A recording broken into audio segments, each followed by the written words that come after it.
I pledge allegiance to the flag of the United States of America and and to the republic for which it stands, one nation, under God, indivisible, with liberty and justice for all.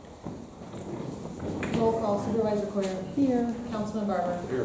Councilman Carter. Here. Councilman Samowski. Present. Councilman Barron. Yep. Welcome, everyone, to spring, winter, spring, winter, spring, winter. Motion to accept the minutes from February 26th meeting. I'll go ahead and make that motion that we accept the minutes as presented to the board from the February 26, 25 regular month board meeting. I'll second. Any more discussion? All in favor? Aye. Any opposed? You all have the monthly financial report. Nobody's scheduled to address the board. Are there any public comments? I got one, beating the dead horse with the Veterans Park. See, the silt fence was put up, but it's not in contact with the ground, it's still above the ground. There were suggestions made that the second fence be put in prior to this one, and that straw bales be put where the runoffs is and the washouts to disperse the water, so it's not running right directly into the lake, because the silt fence does not work if it is not in contact with the ground. Well, the water running into the lake right now is all coming from that spring. Right, but Yep. it's also washed out that deep from that spring. Mhm. That never used to happen like that. And there's another washout on the, facing the lake on the left-hand side, that's also doing that, running right underneath the mat. Mm-hmm. So it needs to be dropped, and or a secondary fence put in the front of that, so that it stops the dirt from running into the lake. I talked to the DEC guy. You're the one that called him? Yeah, Yep. no problem with that. And, everybody here knows that. Yeah, and he I'm said, concerned about that lake, and he agreed with me that there's more damage being done to that right now than there has been in the last 50 years. You that's gotta stop. that's that certainly dirt. not what he intimated to Well, that's what he us. told me, because you gotta stop the dirt from running into that lake. Mm-hmm. Any time that there's that much slope, they usually put 2 fences in to stop that runoff from happening. Okay. And the straw bales to stop the water from running directly into the lake like that. Yep. You can see all the dirt in the lake if you go there. I went there today, you can see it. Yeah. Well, with the ice shredded the first fence. That was, and right now it's I'd say the wind probably. right now shredded it's more still than so. twice. Well, regardless, it got shredded. And right now, the ground is still frozen. The highway guys went, they couldn't get anything in the ground any further than this much. And so they did what they could, but, I mean, the ground is still frozen there. And, you know, when we can work on it, we will, but going there and disturbing it is doing more, adding to the damage. But I've never heard about the hay bales and the He second told me that fence. directly, that the hay bales. When did you say that? Today, I talked to him today. When I was there, I called him today. Okay, well, did you call him, Officer DEC Legree. did you talk to him previously? Yes. Yes. Yeah, I'm the guy. I don't care if you know it or not. There's no secret. No, I understand what you want to do there, stop people from using it as a boat launch. I understand that. Mhm. But let's not destroy the area in doing so. Let's protect that area. We can't let dirt go in there. That was a well, nice Frank, beach there. what about all of the dirt that was going in there before There from all the was runoff? none, Debbie, none. Everything was controlled there. Nothing went in there. A little bit of water ran underneath that makeshift bridge that was there. That was it. There was no washout. There was nothing there. Everything was controlled because it was all being retained by the soil and earth that was there, that had been there forever. Well- And then you went in and tore it all up, so stuff is running through that now. Okay, well, we'll take your advice and do that. Yes, I wish you would please, because let's not destroy something trying to make it better. Okay, You can at least put the bales there in the meantime. well, Hay would probably be the best one. Yeah. I mean, we Or can, the- You don't have to. because we can't put, Pound them in. we can't put It'd any be more easiest fence to- until the ground Right. thaws, we Put the can't put bales fence. there, Yeah. it'll still Okay, help. we can do that. I think it's something, I mean, a secondary fence would definitely be pretty helpful. And I think it's soft enough, especially if you go up in there 8-10 feet, because the water is running right through the ground right there. I think you could drive a stake in the ground. It's pretty soft. I wouldn't want to go walking in there. I stayed right next to where the Yeah. shoreline was. Yeah, well, I get it, yes, there was some snow back there, and they had to go over it. I get that. But it's gotta touch the ground. It can't be up off the ground that high. Mhm. It's doing nothing at that point, Okay, okay? all right. Let's move on. Does he recommend straw bales, not hay? Hay bales, straw bales. I might have some hay bales. I'll call the green myself. I got something else I gotta talk to him about anyway. Sometimes they get fussy about straw versus hay, so I don't know. Yeah, Yeah, I would, hay bale, straw bale, a bale of hay, it disperses the water, instead of letting it run completely, it kind of slows it down and, forces it out. But this hay potentially has seeds in it where straw doesn't have any, Yeah. any seeds, that's all. I'll call him directly. I say I've got some other issues I've gotta talk to him about. Okay. Motion to approve the March 2025 bills. We read them into the record. General Fund, $17,183.94. Highway, $21,642.20. Capital, $33,928.59. Lime Mountain Lights, $928.30. Lime Mountain Sewer, $5,938.52. Danmore Sewer, $394.20. Lime Mountain Water, $2,206.59. Ledgers Water District, $3,864.26, for a total of $86,086.60. I'll go ahead and make a motion to pay the monthly expense bills for March 2025 in the amount of $86,086.60. Second. Any more discussion? Roll call, Jim? Yes. Jason? Yes. Mike? Yes. Joey? Yep. Deb? Yes. Okay, the next one, motion to approve renewing the DEC agreement for the boat launch. You all have a copy of the letter that I received from them. The current agreement we have expires the end of this month, and the new 25-year period would start April 1st, expiring in 2050. Yeah. Some of us will still be here. Some of us won't. Mike? Did you say something? I'll go ahead and make a motion to sign the agreement for the DC for the boat launch. Second. Any more discussion? Some of us will be expired by then. All those in favor? Aye. Aye. Any opposed? And they will be coming out in April. They haven't given us a date. Of course, it just depends on when the weather's clear enough for them to see what they need to see at the boat launch. But we've already discussed the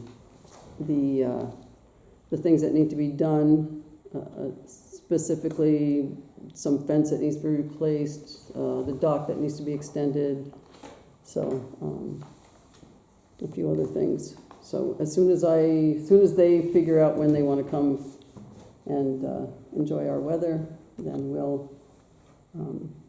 I'll let everybody know when they come.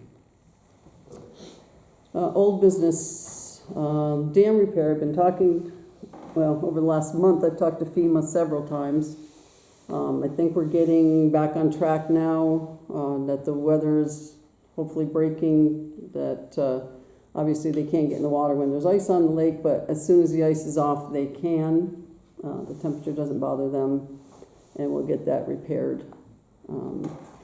Mitigation of the rest of the dam, it doesn't look likely that FEMA would front any of that money, just because their coffers are running dry, and who knows how long they're going to even exist. So we got a new price. Well, I got a new quote on the stem that's required, and it's the same as it was quoted last November. So I talked to the people they're in Colorado, the ones that have the company for this, and they still have it in stock, so we don't have to pay a tariff on it. And the quote from the divers is a lot less, because they don't need a crane. They'll be able to put it up without the crane, so that saves That's us good. a lot of money. So Yep. more to come as we go a little further on that. They're doing some more legwork on their end. They have a new guy on staff, Joe, we used to call him FEMA Joe, I can't think of his last name. He was the head of it, and he's moved to a different project, so we have a new guy who seems pretty sharp, and he'll be, he's kind of spearheading it right now. Are these dam repairs significant enough that we need to move forward with it without FEMA funding? Or is it something we No, have to it's, so what they found is that initially, the initial assessment was that the seals were bad, from everything getting slammed against them. Right. And so, once everything settled down and they came back out for their kind of a pre-visit before they brought all the equipment out, what they found at that time, they looked at it a little bit better apparently. The stem that raises and lowers the gate had a deflection in it, so that when it reached the bottom, it kind of deflected the gate out.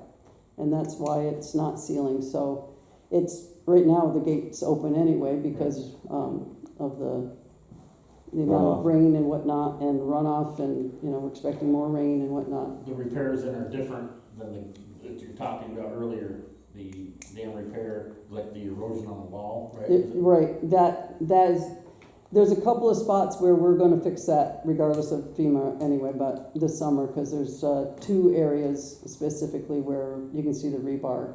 And so we do that, and I also talked with this new guy that's in FEMA, that's heading the FEMA one, and we talked about some different options for that. So this mitigation of the dam wall, they said they won't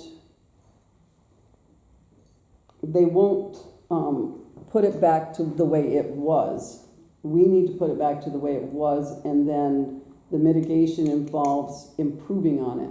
So we discussed either riprap all along the front of it, or metal plates. And I mean, riprap would be the easiest thing to do, and we can get that anywhere. And those areas where we see that there's the most damage, that just fill that in with rocks, especially along that parking area there. It takes all that beating.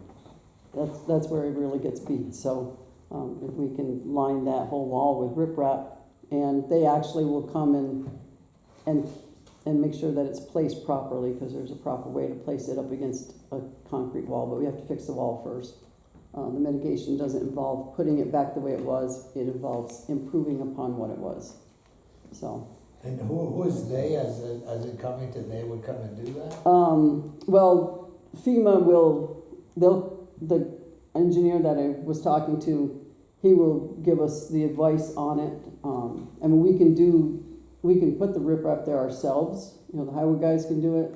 And then, the Schnabel, the engineer that came out and looked at the wall and gave us an assessment of the damage and whatnot, his folks will come out and show them exactly how to Well, apply it. I mean, putting it in and putting it in right are 2 different things. I think if we moved if we were allowed to get equipment in there, or just to get that rock away from the wall, so we could get that material down there into the water, and then bring that rock back up against the wall.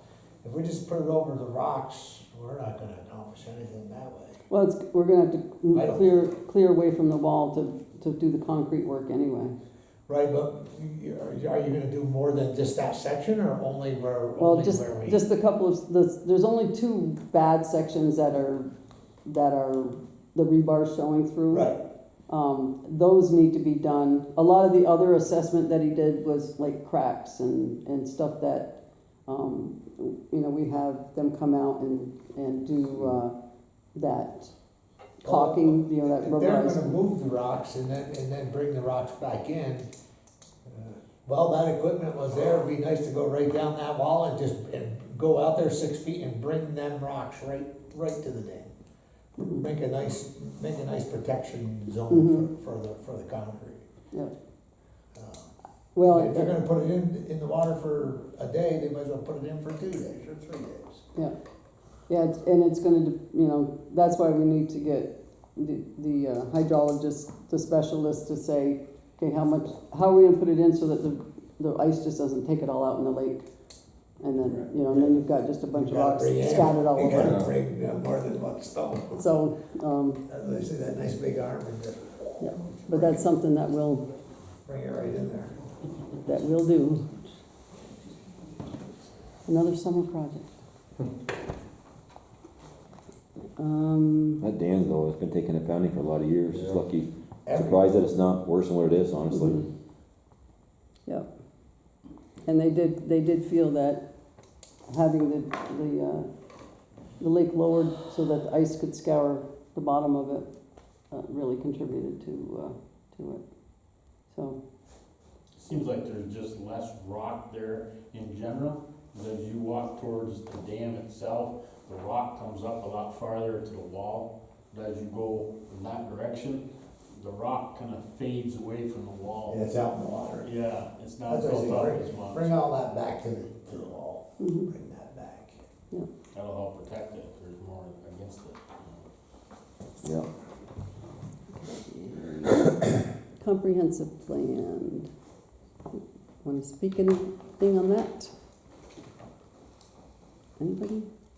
Oh, well, okay, so, after Joe and I went to the meeting in Keysville, we were supposed to touch base with one of their top guys, which didn't happen because he was going to Florida for a week, but he's still in Florida. So, I He didn't just come finally back. got a hold Well, he of came him. back for a short time, but went back out again. I just got a hold of him the other day, and he's given us an idea. Matter of fact, I just got copies today, and hopefully we get the ball rolling again, and then, we're gonna see him. He's home for 5 days, cause they'll have their final hearing on their plan, April 15th. So he's home that whole week. So we'll get some work done between now and April 15th, and then meet with him, and then continue on from there. And also MJ has given us a few ideas of what we should be doing too, so. Is that the copy of their plan that you got there? Yeah. This is the copy of Chesterfield, yeah, Right. which is Osable, Keysville. That's the one you handed out. Yeah. So, have you had a meeting since the last meeting that I was at? No, Okay, 'cause no, because the reason why is this, Mr. Prescott, he's pretty much was the point guy for, the committee for Chesterfield. And when we went to the meeting, if you had any questions, the supervisor said, ask him. And that's when he said, listen, I'll help you out, but I'm not gonna be around, I'm gonna go sail my boat, blah, blah, blah. Yeah. And, he didn't come back when he thought he was gonna come back. So what we did to prepare is that we, printed off Chesterfield, I think it's 97 pages Yeah, yeah. of their plan, which MJ said, look at it carefully because a lot of it you can probably roll over into what you want to do for your basic plan. Right. So it'll give us a good jump start Mm-hmm. to understand what we want to do with our plan to see how it comes closely to mimicking or footprinting their plan. Did you get the email that I sent you with the one from this town Yes, back in 1975? Oh my God, it was a long time ago. Yes, it was. But it did hit a lot of key points, though. You know. Almost some of the stuff we're talking about. Exactly. You know, the distance, the sites, the views. You know, different things, the soil. You know, stuff that's not going to change. Yeah. You know, it did a lot of work. What's that? Where'd you find that? The APA had a copy of it. They also have a copy of the zoning that was in place for this town that never got passed. That's an umpteen. A lot of years ago. A lot of years ago, and I see why it didn't get passed when I briefed it. It was like wicked restrictive. Is what, you know. Yeah. I don't have copies of that, but there was an email that was sent to me. 'Cause this stuff was all put in place, 75, roughly. Yeah, This early was 70s. Mid-70s, but it never went any farther than that. It went to the APA, but never got recorded with the, Department of State. And that's what makes it official, I guess. It's gotta go to that next stage. There was no ever hearing on it or public comment on it, No, nothing. it was just, there was a proposal that the APA was new at the time, so everyone, the towns were working with them, and it was just, here, we submitted this to you, you know, this is what we're looking at doing, but that's as far as it ever went. Yeah, more like a draft, Mike's all it was. Yeah. Yeah. So is this you have this? This is the. I have that one, the same one you made copies of that first night? No, this is brand new. This is their complete. This is their complete plan. This is what they're submitting. I know you sent Something, That one you right gave there. us We something had that some night. paperwork See the one on the it, table? but I don't, That's the one that you guys that have. is their entire plan. Okay, When we I don't have know a what the meeting, I difference is, guess but- we're gonna hand those out We already and then put take those. take a pink marker, take a sheet of paper off the side and page whatever and, you know, see what we wanna adjust, what we don't wanna adjust. right, okay. And he said that'll give us a good date, you know, and plus the information that you have, I didn't know anything about that. Yeah, I can send that to you too, if you want. So, It was good reading because somebody had did a lot of work when it came to that, telling us the soil for the area, the views of the area, you know, where we should look for the future for different things, which, and they were, you know, Lombard ski area, which is, I mean, obviously. Yeah, we which is know gone now, right? It's Yeah. gone, you know, I mean, that's never gonna happen, but, Never gonna you come know, back. that's kind of the same thing what you're looking at though, is, you know, the plan for the future, what are we looking at? So as soon as we get a meeting with Mr. Prescott, then we'll get a better idea just exactly, what guidance he can give us to move forward on our plan. but I think we should review that, First, Yeah. probably at least at least meet twice, people look it over, put some scribbling in, see what you wanna add, see what you wanna delete, just to get us rolling, so by the time we meet with him, we at least are headed in a direction, so. Anyhow, start reading. We'll be in touch for a meeting, won't be that far off. What's that? yep. That- All right, Line Mountain wastewater treatment plant update. So, the project went out to bid. We were able to select some of the bidders. There's still an issue with one of the bidders, so, there's a meeting tomorrow that I'll be going to. Joey's gonna go. Mike, do you still wanna go to that meeting? So far, yeah. Okay. It's at 1 o'clock at AES. I'm not sure which of their offices. I gotta verify which office they're talking about. If it's They got a the new one down where the old car dealership used to be, right? Right, Well, well, Route 9, I think. yeah, but I think we're gonna meet on Margaret, or the one downtown. But, anyway, I gotta find out for sure. Okay. Where it is, 'cause they- That one is anyway, so. In the meantime, going over all this stuff, shovel and ground May 1st. The construction will start May 1st. And as expected but feared, the amount of money that's going to be burdened on the customers in Lime Mountain it is what it is. I mean, we have a municipal financial advisor who is going to put together a plan that makes it as painless as possible on the residents, but there's still gonna be, addition to the bill. It's not gonna be pretty either way. No, it's, so we have a couple of issues going at the same time. Clinton County has decided that this is a year they're gonna replace the bridge over Separator Brook. And talked to Carl Weiss yesterday and the day before, telling him that, well, construction starts at the wastewater treatment plant 1 May. So we need to get all the equipment, all the materials, everything there. Sand hauling starts 1 May, and they cannot use the detour.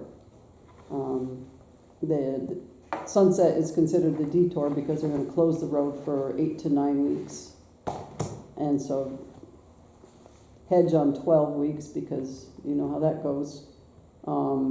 So Sunset is the detour right now, and those big sand trucks are not gonna be able to traverse Sunset without tearing everything up. So he said that they will try to push it to as late in summer as possible, August perhaps. I've got to get a hold of Frank Totino with Alliance, the ones that haul the sand, and tell him he needs to get his people on the stick and getting their hauling done May, June, July, because otherwise they're going to be adding mileage, and if they tear the roads up, they're going to be fixing roads. So That's happening, let's see. And the water bills in Lime Mountain are gonna have to go up a little bit as well, because we just had to replace the main pump in the main well, which, it's been in there 30 some odd years. They're guaranteed for 20, so we got an extra 10 years out of it, but that still had to happen. They were up there twice with a crane pulling out 300 and some odd feet of pipe and replacing the pump, and then they also had to replace, what is the other thing? Check valve on the bottom. What's that? The check valve on the bottom. The check valve, yeah. Pat was pumping an extra 10,000 gallons a day. Well, they found it was going back in because the check valve was bad, so it was pumping it out and then just running right back into the well. So that will save a lot on chemicals and electricity and everything else up there. So that was done. The bills, so when we met and talked about having to push those bills up, so we made a change to the billing process for Lime Mountain Water and Sewer. The bill's gonna come out, they're gonna be all in one bill, and everyone's gonna have until October 31st to pay them with no penalties, so they can spread out their payments over that whole period, you know, however they wish. A lot of people like to pay it and get it over with, but for those on a fixed income, it will give them from now until October 31st to pay the bills, and they're both together. There won't be any penalties this year, and hopefully, once everything settles down, once we get the grants get applied to the project and whatnot, and we have a better idea of what we can and can't add. I'm hoping that we can course correct those bills later on, you know, and when we do budgeting in September, that we can kind of correct that, seeing how it shook out. But that was the estimation. What we're billing is the estimation that they gave us for how to pay for it. So more information, and there'll be a letter in the bills that go out to the Lime Mountain customers. Those are still flat rate fees, right? They don't go off assessment. Yeah, How much they're are by they now? unit You know how much they are now? right now. Yeah. Currently The sewer bill, yeah, $950. that's what it's going to That's go what up it's to. going. That's what That's what it's it's going Going to. through with the They water. were $695 last year. Water was $695, No, The sewer bill was $695 last year, went up to $950. $950. The water was 210. $235, and $235. it's up to $300. So that only went up a little bit. So it used to be like 72 a decade or so ago, roughly. Used to be $5 back in, Yeah. 5 years old. I can remember paying Yeah. $50 every 3 years to have the sewer pump. My father gave me the $5 and I go see the lady. Yeah. Yep. Yeah, well, everything changed. I couldn't use the reservoir anymore. Had to do a well. Couldn't do this, not to do that. Yeah. I won't say anymore. We did get the Maverick in, finally. It's going to be used for training, for meetings, for that kind of thing. I'm going to try to keep, I think we're going to do a different solution for lawnmower hauling this year, to keep this vehicle nice and looking good and keeping it clean. No smoking, no pets. That's it. Anybody else have any old business? I don't. New business, shared services. So, if you remember a long time ago when we talked about, when we went with the village for EMS, and we were able to apply for shared services at that time, because it was 2 municipalities joining forces to save money. So all the paperwork is in, and we put in a lot of stuff, and depending on what the state will accept, our share of it will be anywhere from 62,000 to 181,000, depending on if they will agree with what we put in there for savings. The savings for the town alone was 124,000, almost 125,000, between what we paid for EMS service in '23 and what we paid for EMS service in '24. The village, they had about 23,000 in savings with personnel equipment, that medication, that kind of thing. But they also put in that they saved by not having to buy a second ambulance, because they were on the books to buy a second new ambulance, and they didn't have to because the one in Lime Mountain was available. So that was the rest of the savings that they put in. Whether the state accepts that or just a partial part of that, we don't know yet. The county puts it all together, puts their spin on it, and then sends all of the shared services. They group it all from all the towns together. That all goes up, and then hopefully in about a month or two, we'll hear back as how much that we would receive from that. But we should get at least 62,000 back, which we can put into EMS to help defray the cost of EMS. So, locks replacements. I just wanted to revisit that with you. We got the quote last year. It was about 16,000 to do all the locks in this building with fobs, so that we would stop the codes being given out to all the vendors and everybody else that drops things off. So if somebody orders something for their division, they should be here to take delivery and not just say, okay, use this code to get in and drop it in. So it's not a very secure way to run things. So I'll call Barclays. We'll get a hold of Barclays and get a different, see if their quote changes much. And then I'll bring it up again next month for that. It shouldn't change too much. Yeah, I talked to him, he just said there's a couple of the lock outfits that they're pricing a certain month of the year. He said it might be a couple $100 if anything, so. I think it'd be a good system. Have fobs. You can program. We'll have the programmer here. You can program the fob. If I want my fob to be able to open everything, but I want the highways fob to only be able to open their doors, and JCO can only open their door and whatnot. So we can program the fobs individually to make sure. Plus, it'll record whose fob is opening which doors. So. Nice.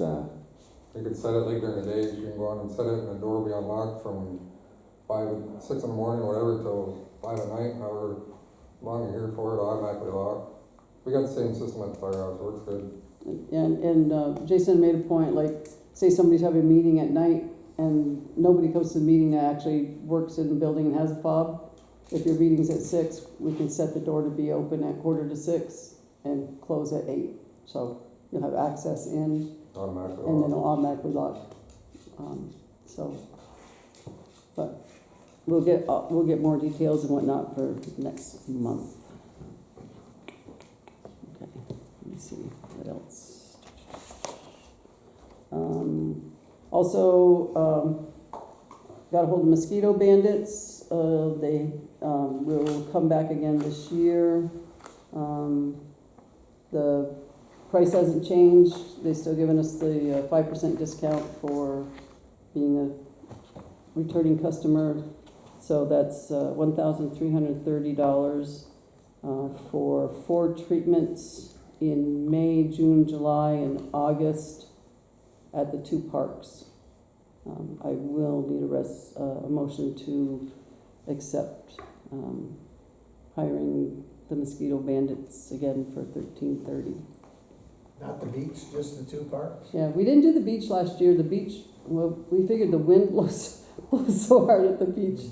And I asked the lifeguards to keep a, like, was there a bug problem there? And, geese are the problem there, but the bugs are fine. The only thing that was done there was the herbicide that's done every year, people were opening Oh, well, that was roar about on on one the person dam, so I'm decided sure to that'll be be a done again this year too. squawker, but yes, we do have, Jerry Relation does spray safe herbicide along the dam because we are required to make sure that nothing grows next to the concrete wall that will, so he sprays twice a year there. And the first time he sprayed last year, somebody thought they were gonna make a big deal about it, That's done every year. and then, Same thing. yeah, it's done every year. We do have the, Placards chemical out. sheets here in the town hall, if anyone wants to see what's sprayed, but it's, obviously he's certified to do this around lakes, and he's been doing it every year for Okay. 10, 15 years, so. Well, So if you see little yellow flags along the dam, that's because Jerry just sprayed. I'm gonna make a motion that, we hire bandits to do the two parks and one on one on North King Road, $30,000, $33, right? $1,330. $330. Second. Any more discussion? Roll call, Jim? Yes. Jason? Yes. Mike? Yes. Joey? Yep. Deb? Let me see if I have anything extra. We did get thank you for not having any,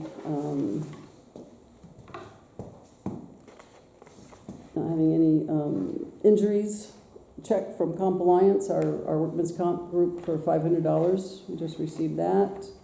And we did get the Stewart's Holiday Match donation, not donation, the grant for $1,750 to be used specifically for kids' parks and stuff. So Good. we'll put this to good use. We're gonna have to buy more rubber mulch, and that's always a good place to put it. Get some more rubber mulch under the playground equipment. So that came in. I don't think I have a whole lot more.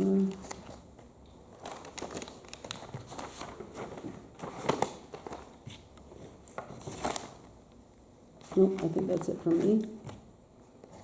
Jim? No, good. Jason? There's a couple things on the beach, just wanted to see where we're at for the little ramps going into the bathrooms, please. That's still That's, yeah, planning to be done. that's still, yeah, we're still gonna do that. That, and, I just wanted your feeling on, we put the volleyball net up there, I don't know if we should put a couple loads of beach sand down there, so people do play there, and if they, nobody gets hurt. Yep. Softens the ground a little bit. Yep, we can do that. And I talked to a guy today who's willing to give us all the big rocks we can handle to set out, the ones that, to keep people from driving down Oh, yeah. toward the, Yeah, because they have a lot of down issues. toward the spillway and We had a lot of stuff. issues last year, people His driving name is there. Steve Miller. He's the one that's the scene guy, lived in that house. Mhm. Yep, so he said, when he's, starts pulling them up, then, Put some there. yeah, so he's gonna get a hold of us when he's ready for that. That's all I got for there. Yeah, that's it, I think, for now. Mike? I'd just like to comment on the stabilization of the lake for the last 3 years since we have been controlling the water and keeping less pressure under the ice for the entire winter till the ice is gone. I go around that lake a lot. I went around about 10 days ago. I'm not going anymore, but I came across Lake Champlain yesterday. There's ice shelves up there 30 feet onto the shoreline with the wind, and we've had some wind this year, and I don't see any ice anywhere. And I haven't seen it in 3 years with the job that Denise and Jimmy do. I think Working. that's been a good move, been a real good move. It was really, a few weeks ago, when that wind was really bad and, they had to close the snow that came around the the gatehouse, and down they had that, just that little hole in the bottom where the water was coming out. It was, Yeah. people don't understand what we get for wind here. And they just, The highest drift I ever dealt over, it's the first camp after the pump house, right next to the Veterans Park Kings. They had a drift there. They have an Amish shed down closer to the water. That drift was literally about 5 feet higher than that shed. well, on Debray Road, That freaking drift. on was Debray huge. Road, it completely covered, Tom Azar's place there, he has that trailer, it was completely covered. You wouldn't know that there was a trailer there, and I know it was right up to the eaves on Kathleen's place. Yeah, that place buried right there. Close to. Victor LaPointe had a good 6 feet higher than his door. Yeah, You couldn't even tell there was a door or windows there. yeah, it was It's down to about 4 foot now. like our old winters. Yep.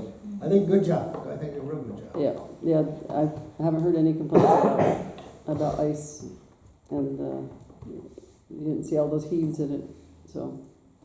Deb, I just have one more thing, I forgot to mention, an EMS, I know everybody's had vacations and everybody's back from vacations, it's probably a good idea to get the steering board, get a meeting again, because we set that up, I think it's a good idea, we should try to. Yeah, I'm gonna hold them.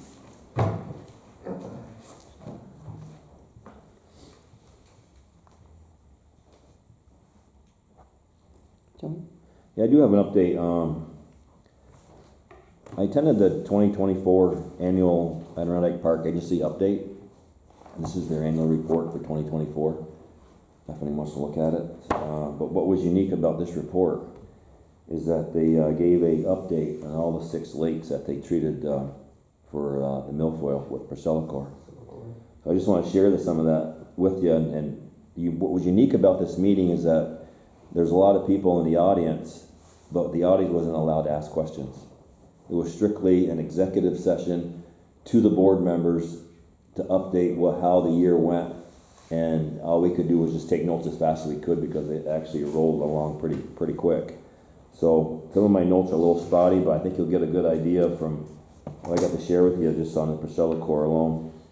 The guy that did the presentation is Aaron Zeman, or Zeman, or you want to pronounce his name. I did get a chance to talk with him afterwards, and he is more than happy to come down to this township and just discuss more openly and in more detail of what they found in the 6 lakes using the Priscillacor. So I'm going to give you an overview, basically, of what took place. The first lake that they did was Lake Algonquin.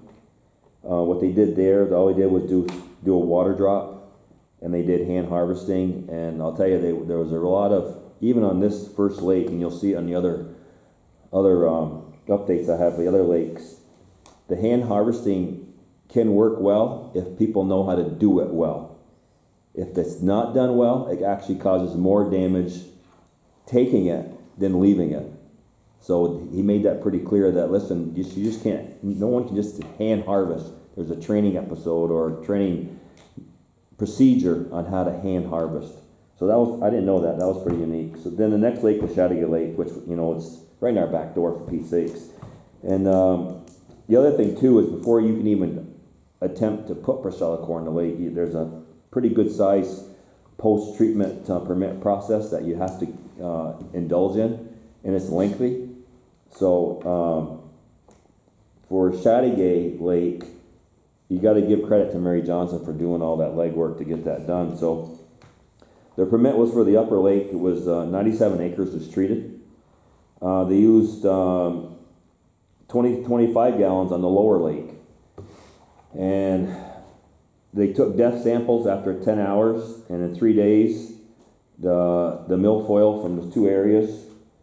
And I tried to ask them how many gallons they put in the upper lake, but I couldn't get enough information from them because they were moving so quickly from it. But in 3 days, they saw a significant decrease, almost to the point where the milfoil was no longer visible with eyesight from the water. 3 days. And in 2021, they had 126 milfoil sites.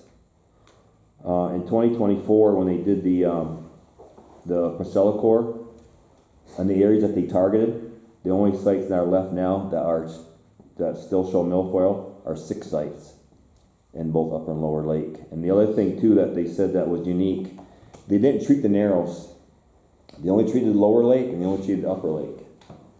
But what they did not know is from current usage, the residual from the lower to the upper carried that chemical through the narrows and took out all the milfoil in the narrows. Gone. Which surprised them actually. Then they started monitoring the boats. So prior to the treatment of Priscilla, they're noticing that 23% of the boats going into the lake were coming out had the milfoil on them. After the treatment, and they came into the dock area to get washed down, they only noticed 1.7% of the boats had the milfoil on them. Pretty amazing. The next lake was Paradox Lake. Very large milfoil overgrowth in 2008. Basically too large for hand harvesting. It was just too much to do. So they treated 60 acres, and in 3 days they saw a massive drop in the milfoil. The treatment went from 25% to 2.1%. It did not touch any native vegetation, and what was unique about, I think it was this lake, they actually showed a videotape of a diver going through the milfoil prior to the treatment, and it was like, he's on the bottom and it's like 8 feet over his head. And then after the treatment, the diver's going back into the same area, and all the milfoil had turned a yellowish gray and was laying on the bottom, and from what the Priscilla does, it actually just disintegrates it to almost nothing. What they did notice that where the milfoil was, native vegetation that was being starved out by the milfoil was taking root in the places where milfoil was. So that was one of the other unique things they found out about the Priscilla. Brant Lake, and they spent $1 million on the harvesting. So not on Priscilla, this is hand harvesting. For total, whatever they did, it was $1 million. 5 sites were controlled with it, and they deemed it a successful project. The same thing, after 3 days, they noticed very little milfoil throughout the entire lake. Horseshoe Pond Deer River was the next one. It was 24.8 acres. It was applied with an airboat, and how they apply it is pretty unique.